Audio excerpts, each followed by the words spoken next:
আমি সেই মেয়ে। বাসে, ট্রেনে, ট্রামে, রাস্তায় যাকে আপনি রোজ দেখেন, যার শাড়ি, কপালের টিপ, কানের দুল আর পায়ের গোড়ালি আপনি রোজ দেখেন, আর আরও অনেক কিছু দেখতে পাবার স্বপ্ন দেখেন। স্বপ্নে যাকে ইচ্ছে মতন দেখেন, আমি সেই মেয়ে।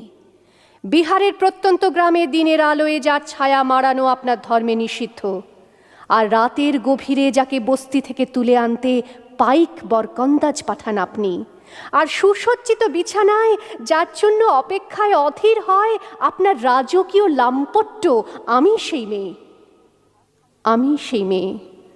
আসামের চা বাগানের ঝুপড়ি কামিন বস্তি থেকে যাকে আপনি নিয়ে যেতে চান সাহেবী বাংলোয় মধ্যরাতে, ফায়ার প্লেসের ঝলসে ওঠা আলোয় মোদির চোখে দেখতে চান যার অনাবৃত শরীর, আমি সেই মেয়ে।